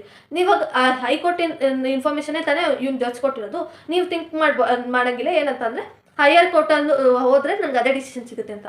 ಗೊತ್ತಿಲ್ಲ ಏನು ಸಿಗುತ್ತೋ ಏನೋ. ಅದರಿಂದ ಅಂದರೆ ಹೈಕೋರ್ಟು ನಿಮ್ಮದು ಡಿಸಿಷನಲ್ಲಿ ಇನ್ವಾಲ್ವ್ ಆಗಿದೆ ಅಂತ ನಿಮಗೆ ಅಪೀಲ್ ಮಾಡೋಕ್ಕಾಗಲ್ಲ ಅಂತ ಏನಿಲ್ಲ, ಅಪೀಲ್ ಮಾಡ್ಬೋದು. Second appeal is also lie against the ex party decree ಅವರು ಸೆಕೆಂಡ್ ಅಪೀಲ್ ಕೂಡ ಮಾಡ್ಬೋದು. ಓಕೆನಾ. Appeal to supreme court lies in 3 cases. ಅಂದರೆ ಏನಂತಂದರೆ ಥರ್ಡ್ ಅಪೀಲ್ ಇದು ಸುಪ್ರೀಂ ಕೋರ್ಟ್ಗೆ ಮಾಡಬೇಕಾದ್ರೆ 3 ಕೇಸಸ್ ಮೇಲೆ ನೀವು ಅಪೀಲ್ನ ಸುಪ್ರೀಂ ಕೋರ್ಟ್ಗೆ ಮಾಡ್ಬೋದು. ಫಸ್ಟ್ನೇ ಕೇಸ್ ಬಂದುಬಿಟ್ಟು appeal shall be made to supreme court when the high court exercise appellate judiciary. ಅಂದರೆ ಫಸ್ಟು ಡಿಸ್ಟ್ರಿಕ್ಟ್ ಕೋರ್ಟು ಡಿಸಿಷನ್ ಕೊಟ್ಟಿರುತ್ತೆ, ಅದನ್ನು ಸ್ಯಾಟಿಸ್ಫ್ಯಾಕ್ಷನ್ ಆಗಿಲ್ಲ ಅಂದಮೇಲೆ ಅದಕ್ಕೆ ಹೈಕೋರ್ಟಲ್ಲಿ ಅಪೀಲ್ ಮಾಡ್ತಾರೆ. ಅದನ್ನು ಸ್ಯಾಟಿಸ್ಫ್ಯಾಕ್ಷನ್ ಆಗಿಲ್ಲ ಅಂದರೆ ಮತ್ತೆ ಸುಪ್ರೀಂ ಕೋರ್ಟಿಗೆ ಅಪೀಲ್ ಮಾಡ್ತಾರೆ. ಇವಾಗ ಹೈಕೋರ್ಟಲ್ಲಿ ಒರಿಜಿನಲ್ ಜುಡಿಷಿಯೇಷನ್ ಅಲ್ಲ, ಅದು appellate jurisdiction. High court appellate jurisdiction ಆಗಿರ್ಬೇಕಾದ್ರೆ ಸುಪ್ರೀಂ ಕೋರ್ಟ್ಗೆ ಅಪೀಲ್ ಮಾಡ್ಬೋದು. Next appeal shall be made to supreme court when high court exercise original jurisdiction. Original ಅಂದರೆ ಹೈಕೋರ್ಟ್ಗೆ ಫ್ರೆಶ್ ಆಗಿರೋ ಒಂದು ಕೇಸ್ ಬಂದಿರುತ್ತೆ, ಒರಿಜಿನಲ್ ಜುಡಿಸ್ಟಿಕ್ಷನ್ ಇರುತ್ತೆ. ಆಮೇಲೆ ಹೈಕೋರ್ಟ್ ಕೊಟ್ಟಿದ್ದ ಡಿಸಿಷನ್ ಅವ್ರಿಗೆ ಸ್ಯಾಟಿಸ್ಫ್ಯಾಕ್ಷನ್ ಆಗಿಲ್ಲ ಅಂದರೆ ಅವರು ಸುಪ್ರೀಂ ಕೋರ್ಟ್ಗೆ ಅಪೀಲ್ ಮಾಡ್ಬೋದು. ಆವಾಗಲೂ ಅಪೀಲ್ ಮಾಡ್ತಾರೆ. Next appeal shall be made to supreme court when the special leave petition is made and the grant by the Supreme Court under section 1112 of CPC 1908. ಏನಿದು ಅಂತಂದರೆ ಸುಪ್ರೀಂ ಕೋರ್ಟು ಒಂದೊಂದು special ಕೇಸಸ್ಗೆ special leave petition ಅಂತ ಕೊಟ್ಟಿರುತ್ತೆ, grant ಮಾಡಿರುತ್ತೆ Supreme Court under section 1112 of CPC 1908. ಆ cases ಏನೇನಿರುತ್ತೋ special petition cases ಅದು ಸುಪ್ರೀಂ ಕೋರ್ಟ್ಗೆ ಅಪೀಲ್ ಮಾಡ್ಬೋದು. ಓಕೆನಾ. ನೆಕ್ಸ್ಟ್ ನೋಡೋಣ. Appealable order against which appeal lies. ಏನಂತಂದರೆ ಎಲ್ಲ ಆರ್ಡರ್ಸ್ ವಿರುದ್ಧ ನಾವು ಅಪೀಲ್ ಮಾಡೋಕ್ಕಾಗಲ್ಲ. ಎಲ್ಲ ಡಿಗ್ರಿ ವಿರುದ್ಧ ನೀವು ಅಪೀಲ್ ಮಾಡ್ಬೋದು, ಬಟ್ ಎಲ್ಲ ಆರ್ಡರ್ ವಿರುದ್ಧ ಅಪೀಲ್ ಮಾಡೋಕ್ಕಾಗಲ್ಲ, ನಾನು ಆಗಲೇ ಹೇಳ್ದಾಗೆ. ಆದರೆ ಒಂದು ಎಕ್ಸೆಪ್ಷನ್ ಇದೆ, 104 ಸೆಕ್ಷನಲ್ಲಿ ಮೆನ್ಷನ್ ಆಗಿದೆ. ಕೆಲವೊಂದು ಆರ್ಡರ್ಸು ಆ ಆರ್ಡರ್ಸ್ ವಿರುದ್ಧ ನೀವು ಅಪೀಲ್ ಮಾಡ್ಬೋದು. ಯಾವ ಆರ್ಡರು ಅದು ಅಂತ ನೋಡೋಣ. First general rule, no appeals lies against the order. ಯಾವುದೇ ಅಪೀಲೂ ಆರ್ಡರ್ ವಿರುದ್ಧ ಮಾಡೋಕ್ಕಾಗಲ್ಲ. ಬಟ್ ಇನ್ ಸರ್ಟೆನ್ ಎಕ್ಸೆಪ್ಷನಲ್, ಕೆಲವೊಂದು ಸರ್ಟೆನ್ ಎಕ್ಸೆಪ್ಷನಲ್ ಕೇಸಸಲ್ಲಿ appeal may lie against the order passed by such order is called as appealable order. ಅದನ್ನು appealable order ಅಂತ ಕರೀತಾರೆ ಅಂತ ಇಲ್ಲಿ ಹೇಳಿದ್ದಾರೆ. Follow are the order against appeal may lies that cover under section 104 CPC 1908. Section 104 CPC 1908 ಕೆಳಗಿರೋ orders ಎಲ್ಲ cover ಆಗಿದೆ ಅಂತ ಹೇಳ್ತಾರೆ. Second point.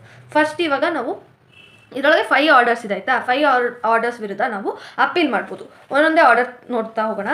ಫಸ್ಟ್ ಆರ್ಡರ್ ಬಂದ್ಬಿಟ್ಟು when the court order any party to pay unreasonable compensation amount or any amount against the false claim the appeal can be made against that order. ಏನಂದರೆ court ನಿಮಗೆ for example ಹೇಳೋದಾದರೆ ಇಬ್ಬರು party land issues ಆಗುತ್ತೆ. Land ಇಶ್ಯೂಸಿಂದ ಅವರು ಕೋರ್ಟ್ಗೆ ಹೋಗಿರ್ತಾರೆ. ಯಾವುದೋ ಒಂದು ಲ್ಯಾಂಡ್ ಇಶ್ಯೂಸ್ ಅಲ್ಲ, ಯಾವುದೋ ಒಂದು ಸಣ್ಣ ಇಶ್ಯೂನೇ ಆಗಿರುತ್ತೆ ಅಂದ್ಕೊಳ್ಳಿ. ಅವ್ರಿಗೆ ಕಾಂಪನ್ಸೇಷನ್ ಆಗಿ ತುಂಬ ಅಮೌಂಟು ಅನ್ರೀಸನಬಲ್ ಅಮೌಂಟ್ ಕೊಡೋಕೆ ಹೇಳುತ್ತೆ ಅಂದ್ಕೊಳ್ಳಿ ಕೋರ್ಟು. ಆ ಆರ್ಡರ್ ವಿರುದ್ಧ ಕೋರ್ಟ್ಗೆ ಅಪೀಲ್ ಹಾಕ್ಬೋದು. ಇಲ್ಲ ಅಂದರೆ ಯಾವ್ದಾದ್ರು ಫಾಲ್ಸ್ ಕ್ಲೈಮ್ ಮಾಡಿಬಿಟ್ಟು ಕಾಂಪನ್ಸೇಷನ್ ಇಸ್ಕೊಳ್ಳೋಕ್ಕೆ ಟ್ರೈ ಮಾಡ್ತಿದ್ದಾರೆ ಅವರು ಅಂದಾಗ ನೀವು ಆ ಫಾಲ್ಸ್ ಕ್ಲೈಮ್ ವಿರುದ್ಧ ಕೂಡ ನೀವು ಅಪೀಲ್ನ ಮಾಡ್ಬೋದು. ಸೆಕೆಂಡ್ ಕೇಸ್ ನೋಡೋಣ. When the court order for a arrest under civil detention appeal can be made to against such detention order. ಏನಂತಂದರೆ ಇವಾಗ ಇದಕ್ಕೆ ಏನಂದರೆ ಒಂದು ಕೋರ್ಟಲ್ಲಿ ಕೇಸ್ ನಡೀತಾ ಇರುತ್ತೆ. ಪ್ಲೇಂಟಿಫು ಮತ್ತು ಡಿಫೆಂಡೆಂಟ್ ಇರ್ತಾರೆ. ಓಕೆನಾ. ಪ್ಲೇಂಟಿಫ್ಗೆ ಏನಂತಂದರೆ ಲ್ಯಾಂಡ್ ವಿಶ್ವ ಕೇಸ್ ನಡೀತಾರೆ. ಪ್ಲೇಂಟಿಫ್ಗೆ ಏನಂತಂದರೆ ಭಯ ಸ್ಟಾರ್ಟ್ ಆಗುತ್ತೆ. ಡಿಫೆಂಡೆಂಟ್ ನನ್ನ ಲ್ಯಾಂಡಿಗೆ ಏನಾದ್ರು ಮಾಡಿಬಿಟ್ರೆ ಇಲ್ಲ ನನಗೇನಾದ್ರು ಮಾಡಿಬಿಟ್ರೆ ಅಂತ ಭಯ ಇರುತ್ತೆ. ಅವನು ಜಡ್ಜ್ ಹತ್ರ ಎಕ್ಸ್ಪ್ರೆಸ್ ಮಾಡ್ತಾನೆ ನಂಗೆ ಭಯ ಇದೆ ಅಂತ.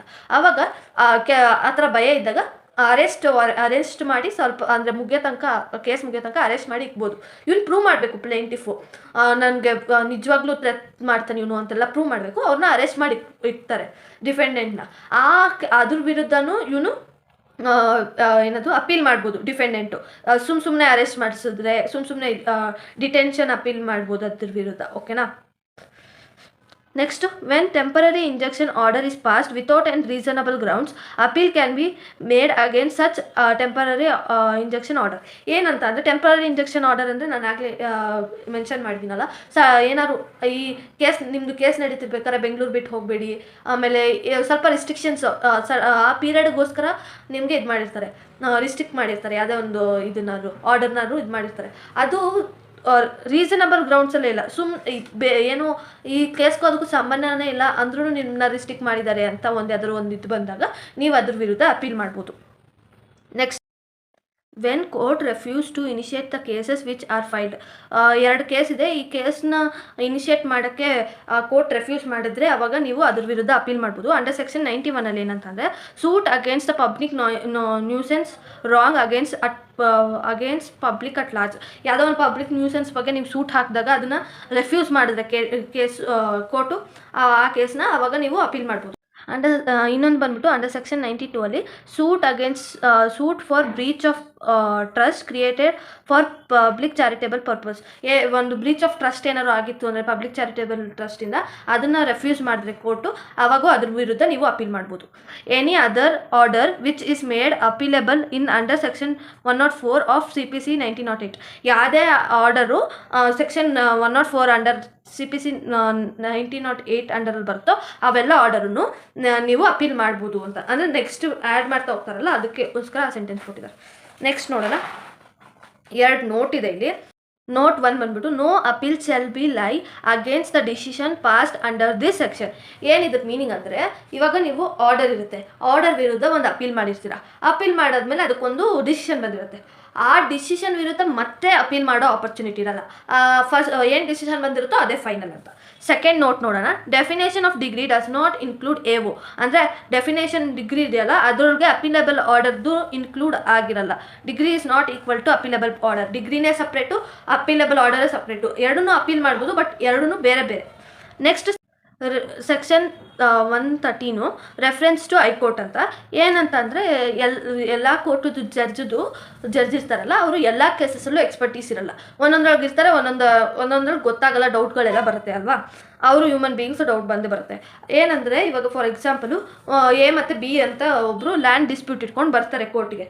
ಈ ಕೋರ್ಟಲ್ಲಿ ಇರೋ ಜಡ್ಜಿಗೆ ಏನೇನೋ ಡೌಟ್ ಬರುತ್ತೆ. ಎವಿಡೆನ್ಸ್ ಯಾರನ್ನ ತೊಗೊಳ್ಳೋದು, ಆಮೇಲೆ ಫ್ಯಾಕ್ಟು ರಿಲೇಟ್ ಆಗಿದೆಯಾ ಇದಕ್ಕಿಲ್ವಾ, ಕ್ವಶನ್ ಆಫ್ ಲಾ ಆ ಥರ ಎಲ್ಲ ಬರುತ್ತೆ ಆಯಿತಾ ಇವನಿಗೆ. ಆವಾಗ ಇವನು ಏನು ಮಾಡ್ಬೋದು ಅಂದರೆ, ಇವನು ಹೈಕೋರ್ಟ್ ಜಡ್ಜ್ ಇರ್ತಾರಲ್ಲ, ಡಿಸಿಷನ್ ಬಿಫೋರ್ ಜಡ್ಜ್ಮೆಂಟ್ ಕೊಡೋಕ್ಕೆ ಮುಂಚೆ ಹೈಕೋರ್ಟ್ ಜಡ್ಜನ್ನ ರೆಫರೆನ್ಸ್ ಕೇಳ್ಬೋದು.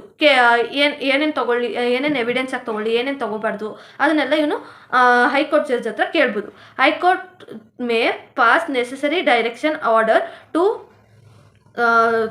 Necessary order which high court thinks fit. ಇದಕ್ಕೆ ಏನು ಈ ಕೇಸಿಗೆ ಏನು ಫಿಟ್ ಆಗುತ್ತೆ ಅಂತ ಅನಿಸುತ್ತೋ ಆ ಥರ ಡೈರೆಕ್ಷನ್ನ ಆರ್ಡರ್ನ ಹೈಕೋರ್ಟು ಈ ಜಡ್ಜಿಗೆ ಕೊಡ್ತಾನೆ. ಈ ಜಡ್ಜು ಅದನ್ನು ಪಾಸ್ ಮಾಡ್ತಾನೆ. ಓಕೆನಾ.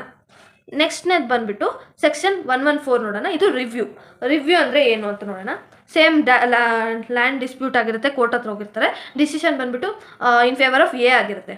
B can file review application under section 114 ಅವನು ಅಪ್ಲಿಕೇಶನ್ನ ಫೈಲ್ ಮಾಡ್ಬೋದು to the same court which decided the suit, but the following condition should be fulfil to file review application. ಇವನು ಡಿಸಿಷನು ಫೇವರ್ ಆಫ್ A ಬಂದುಬಿಟ್ಟಿದೆ, ಇವಾಗ ಇವನು ರಿವ್ಯೂಗೆ ಮಾಡ್ಬೋದು B, but ಒಂದು ಸ್ವಲ್ಪ ಕಂಡೀಷನ್ ಇದೆ. ಸೇಮ್ ಕೋರ್ಟ್ಗೆ ರಿವ್ಯೂ ಮಾಡ್ಬೋದು, ಸ್ವಲ್ಪ ಕಂಡೀಷನ್ ಇದೆ ಮಾಡೋದಕ್ಕೆ. ಏನು ಅಂತಂದರೆ, party if has Discover any new evidence document not produced. ಏನೇನು ಡಾಕ್ಯುಮೆಂಟ್ಸ್ ಮುಂಚೆ ಪ್ರೊಡ್ಯೂಸ್ ಮಾಡಿರ್ತಾರೋ ಅದನ್ನ ಬಿಟ್ಟು ಇವ್ನಿಗೆ ಯಾವ್ದಾದ್ರು ಹೊಸ ಡಾಕ್ಯುಮೆಂಟ್ ಸಿಕ್ಕಿ ಕೋರ್ಟಿಗೆ ಈ ಕೇಸಿಗೆ ತುಂಬ ಉಪಯೋಗ ಆಗುತ್ತೆ ಅಂದಾಗ ಅವನು ಅದನ್ನು ಇದು ಮಾಡೋಕ್ಕೋಸ್ಕರ ರಿವ್ಯೂ ಮಾಡ್ಬೋದು. ಇಲ್ಲಾಂದರೆ when error in document were found which were submitted as an evidence ಆಗಿ ಸಬ್ಮಿಟ್ ಮಾಡಿರೋ ಡಾಕ್ಯುಮೆಂಟು ಎರರ್ ಸಿಕ್ಕಿದ್ರೆ ಆ ಡಾಕ್ಯುಮೆಂಟಲ್ಲಿ ಆವಾಗಲೂ ರಿವ್ಯೂ ಫೈಲ್ ಮಾಡ್ಬೋದು. When there is no option of appeal ಮಾಡೋ ಆಪ್ಷನ್ ಇರಲ್ಲ ಅಂದಾಗ ರಿವ್ಯೂ ಮಾಡ್ಬೋದು. Any other reason which court deems fit. ಯಾವುದೇ ಒಂದು ರೀಸನ್ನು ಕೋರ್ಟ್ ಒಪ್ಕೊಳ್ಳುತ್ತೆ ರಿವ್ಯೂ ಮಾಡೋಕ್ಕೆ, ಆ ರೀಸನ್ಗಳಿಗೂ ರಿವ್ಯೂ ಮಾಡ್ಬೋದು. ಡಿಫ್ರೆನ್ಸ್ ಬಿಟ್ವೀನ್ ರಿವ್ಯೂ ಮತ್ತು ರೆಫರೆನ್ಸ್ನ ನೋಡೋಣ. ಅಂಡರ್ ಸೆಕ್ಷನ್ 113 ರೆಫರೆನ್ಸ್ ಇದೆ, ಅಂಡರ್ ಸೆಕ್ಷನ್ 114 ರಿವ್ಯೂ ಇದೆ. Can be done before the decision. ಇದು ಮಾಡೋಕ್ಕಾಗೋದು ರೆಫರೆನ್ಸು ಬಿಫೋರ್ ಡಿಸಿಷನ್ ಕೊಡೋಕ್ಕೆ ಮುಂಚೆ ರೆಫರೆನ್ಸ್ ಮಾಡಬೇಕು. Can be done after the decision ಕೊಟ್ಟಾದಮೇಲೆ ರಿವ್ಯೂ ಮಾಡೋಕ್ಕಾಗುತ್ತೆ. Reference has to be file in a High Court. ರೆಫರೆನ್ಸ್ನ ಹೈಕೋರ್ಟಲ್ಲಿ ರೆಫರೆನ್ಸ್ ಕೇಳೋದು, ರಿವ್ಯೂ ಬಂದುಬಿಟ್ಟು ಸೇಮ್ ಲೆವೆಲ್ ಕೋರ್ಟಲ್ಲಿ ರಿವ್ಯೂ ಮಾಡೋಕ್ಕಾಗುತ್ತೆ ನಿಮಗೆ. ಮತ್ತು ರೆಫರೆನ್ಸಿಂಗ್ ದ ಮ್ಯಾಟರ್, ಏನು ಬೇಕೋ ಅವ್ರಿಗೆ ಮ್ಯಾಟರು ಅದನ್ನು ರೆಫರೆನ್ಸ್ ಮಾಡ್ತಾರೆ. ರಿವ್ಯೂ ಬಂದುಬಿಟ್ಟು ರೀಓಪನಿಂಗ್ ದ ಕೇಸ್ನೇ ರೀಓಪನ್ ಮಾಡುವಂಥದ್ದು. ನೆಕ್ಸ್ಟ್ ನಾನು ಸೆಕ್ಷನ್ 115 ನೋಡೋಣ. ಇದು ಬಂದ್ಬಿಟ್ಟು ರಿವಿಷನ್ನು. ಇದರೊಳಗೆ ಏನಂತಂದರೆ ಇಬ್ಬರು ಮಧ್ಯೆ ಲ್ಯಾಂಡ್ ಡಿಸ್ಪ್ಯೂಟ್ ಆಗಿರುತ್ತೆ, ಅವ್ರು ಕೋರ್ಟ್ ಹತ್ರ ಹೋಗಿರ್ತಾರೆ. ಆವಾಗ ಡಿಸಿಷನ್ ಬಂದ್ಬಿಟ್ಟು ಫೇವರ್ ಆಫ್ ಎ ಆಗಿರುತ್ತೆ, ಬಟ್ ಅಬ್ಯೂಸ್ ಮಾಡಿರ್ತಾರೆ ಅವರು ಕೋರ್ಟ್ ಜುಡಿಸ್ಟಿಕ್ಷನ್. ಅಂದರೆ ಅವ್ರು ಲಿಮಿಟಲ್ಲಿ ಇಲ್ಲದೆ ಇರೋ ಕೇಸ್ನ ಸಾಲ್ವ್ ಮಾಡಿರ್ತಾರೆ ಅವರು. ಆಲ್ಸೋ ಬಿಗೆ ಆಪ್ಷನ್ ಇರಲ್ಲ ಫೈಲ್ ಮಾಡೋಕ್ಕೆ. ಸೊ ಇನ್ ದಿಸ್ ಕೇಸ್ ಅವನು ರಿವಿಷನ್ ಅಪ್ಲಿಕೇಶನ್ ಹಾಕ್ಬೋದು ಟು ಹೈಕೋರ್ಟ್. ಓಕೆನಾ. ರಿವಿಷನ್ ಅಪ್ಲಿಕೇಶನ್ ಯಾವಾಗ ಹಾಕಬೇಕು? When there is no scope of appeal ಮಾಡೋ ಸ್ಕೋಪ್ ಇಲ್ಲದೆ ಇದ್ದಾಗ ಅವಾಗಷ್ಟೇ ರಿವಿಷನ್ ಅಪ್ಲಿಕೇಶನ್ ಹಾಕಬೇಕು. ಮತ್ತು court subordinate to high court has ಒಂದು ಸ್ವಲ್ಪ ಕಂಡೀಷನ್ಸ್ ಇದೆ. ಆ ಕಂಡೀಷನ್ನ ಫುಲ್ಫಿಲ್ ಆದರೆ ಮಾತ್ರ ರಿವಿಷನ್ ಅಪ್ಲಿಕೇಶನ್ ಹಾಕೋಕ್ಕಾಗೋದು. ಫಸ್ಟ್ನೇ ಕಂಡೀಷನ್ ಬಂದ್ಬಿಟ್ಟು refuse to exercise the jurisdiction which is in the vested by the law ಏನು ಹೇಳುತ್ತೋ ಅದು ಆ ಜುಡಿಸ್ಟಿಕ್ಷನಲ್ಲಿ ಇವರು ಎಕ್ಸಸೈಸ್ ಮಾಡಿಲ್ಲ ಅಂದಾಗ, ರೆಫ್ಯೂಸ್ ಮಾಡಿದಾಗ ಅದನ್ನು ಮಾಡೋದಕ್ಕೆ. ಎಕ್ಸಸೈಡ್ ಜುಡಿಸ್ಟಿಕ್ಷನ್ ಈಸ್ ಬಿಯಾಂಡ್ ದರ್ ಲಿಮಿಟ್ಸ್ ಅವ್ರ ಲಿಮಿಟ್ಸ್ಗಿಂತ ಬೇರೆ ಲಿಮಿಟ್ಸ್ಗಿಂತ ಜಾಸ್ತಿ ಸಾಲ್ವ್ ಮಾಡಿರೋದು ಕೇಸ್ನ. ಇಲ್ಲ ಅಬ್ಯೂಸ್ ದ ಜುಡಿಸ್ಟಿಕ್ಷನ್, ಏನೇ ಈ ಮೂರಲ್ಲಿ ಯಾವುದೇ ಮಾಡಿದ್ರು ಅವರು ರಿವಿಷನ್ಗೆ ಅಪ್ಲಿಕೇಶನ್ ಹಾಕ್ಬೋದು. High Court may modify the decision of subordinate court or issue such decision in which High Court deems fit. ಅಂದರೆ ಹೈಕೋರ್ಟು ಮಾಡಿಫೈ ಮಾಡ್ಬೋದು, ಏನು ಡಿಸಿಷನ್ ಸಬಾರ್ಡಿನೇಟ್ ಕೊಟ್ಟಿದೆಯೋ ಅದನ್ನು ಮಾಡಿಫೈ ಮಾಡ್ಬೋದು ಅಥವಾ ಡೈರೆಕ್ಷನ್ ಕೊಡ್ಬೋದು. ಹೈಕೋರ್ಟ್ಗೆ ಏನು ಅನಿಸುತ್ತೋ ಆ ಡೈರೆಕ್ಷನ್ನ ಆ ಕೋರ್ಟ್ಗೆ ಆ ಕೇಸ್ಗೆ ಕೊಡ್ಬೋದು. ಓಕೆನಾ.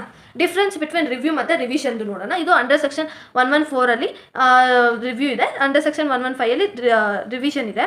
ಇದು filed under in the same court. Review file ಮಾಡೋದು ಸೇಮ್ ಕೋರ್ಟಲ್ಲಿ, ರಿವಿಷನ್ ಫೈಲ್ ಮಾಡೋದು ಇನ್ ಹೈಕೋರ್ಟ್ ಓನ್ಲಿ. ಓಕೆನಾ.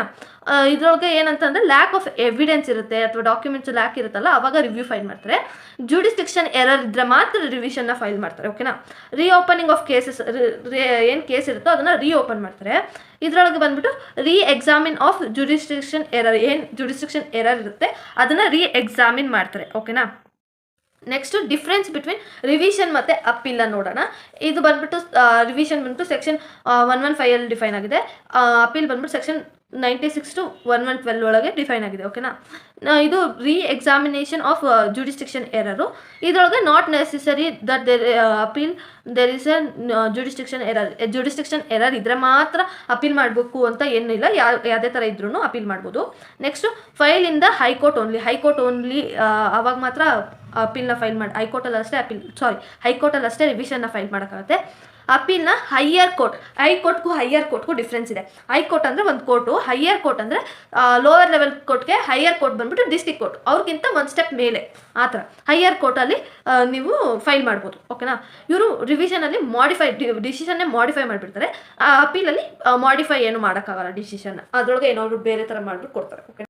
ನೆಕ್ಸ್ಟು ಸೆಟ್ ಆಫ್ ಮತ್ತು ಕೌಂಟರ್ ಕ್ಲೇಮ್ ನೋಡೋಣ. ಫಸ್ಟು ನಾನು ನಿಮಗೆ ಒಂದು ಎಕ್ಸಾಂಪಲ್ ಕೊಡ್ತೀನಿ. ಏನಂತಂದರೆ ಒಂದು ಟೀಚರ್ ಮತ್ತು ಸ್ಟೂಡೆಂಟ್ ಇರ್ತಾರೆ ಆಯಿತಾ. ಅವ್ನು ಸ್ಟೂಡೆಂಟ್ ಇದ್ದವನು ಅವ್ನು ಎಜುಕೇಷನ್ ಎಲ್ಲ ಮುಗಿಸ್ಬಿಟ್ಟು ಒಂದು ಸ್ವೀಟ್ ಶಾಪ್ ಓಪನ್ ಮಾಡಿರ್ತಾನೆ. ಒಂದಿನ ಟೀಚರು ಆ ಸ್ವೀಟ್ ಶಾಪ್ಗೆ ವಿಸಿಟ್ ಮಾಡಿದಾಗ ಅವನಂತಾನೆ ನನ್ನ ಮಗಳು ಮದುವೆನೋ ಏನೋ ಒಂದು ಬಲ್ಕ್ ಆಫ್ ಸ್ವೀಟ್ಸ್ ಬೇಕು ನನಗೆ ಅಂತ. ಸರಿ ಅಂತ ಎಲ್ಲ ಆರ್ಡರ್ ಮಾಡ್ತಾನೆ, ಎಲ್ಲ ಇಸ್ಕೊತಾನೆ ಸ್ವೀಟು. ಆಮೇಲೆ ಅವ್ನು ದುಡ್ಡು ಪೇ ಮಾಡೋಕ್ಕೆ ಅಂತ ಹೋದಾಗ ಈ ಸ್ಟೂಡೆಂಟ್ ಇದ್ದವ್ರು ನೀವು ಇಲ್ಲ ನಾನು ನಿಮ್ಮ ಹತ್ರ ಎಲ್ಲ ದುಡ್ಡು ಇಸ್ಕೊಳ್ಳಲ್ಲ, ಯಾವುದೇ ಕಾರಣಕ್ಕೂ ಇಸ್ಕೊಳ್ಳಲ್ಲ ಆ ಥರ ಎಲ್ಲ ಹೇಳ್ತಾನೆ ಆಯಿತಾ. ಯಾವುದೇ ಕಾರಣಕ್ಕೂ ನಾನು ನಿಮ್ಮ ಹತ್ರ ದುಡ್ಡು ಇಸ್ಕೊಳ್ಳೋದಿಲ್ಲ ಆ ಥರ ಎಲ್ಲ.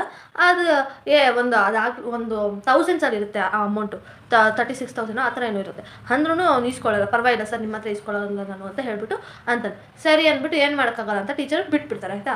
ಆಮೇಲೆ ಒಂದು ಸ್ವಲ್ಪ ದಿನ ಆದಮೇಲೆ ಅದೇ ಸ್ಟೂಡೆಂಟು ಟೀಚರ್ಗೆ ಕಾಲ್ ಮಾಡಿಬಿಟ್ಟು ಹೇಳ್ತಾನೆ, ಸರ್ ನಾನು ಇನ್ನೂ ಫರ್ದರ್ ಎಜುಕೇಷನ್ ಕಂಟಿನ್ಯೂ ಮಾಡಬೇಕು ಅಂದ್ಕೊಂಡಿದ್ದೀನಿ, ನೀವು ನನಗೆ ಅದಕ್ಕೆ ಯಾವುದೋ ಒಂದು ಟೆಸ್ಟ್ ತೊಗೋಬೇಕು ಅಂದ್ಕೊಂಡಿದ್ದೀನಿ, ಆ ಟೆಸ್ಟಿಗೆ ನೀವು ಕೋಚಿಂಗ್ ಕೊಡ್ತೀರಾ ಅಂತ. ಅದಕ್ಕೆ ಟೀಚರ್ ಹೇಳ್ತಾನೆ ಸರಿ ಆಯಿತು ಬಾ ಕೊಡ್ತೀನಿ ಅಂತ.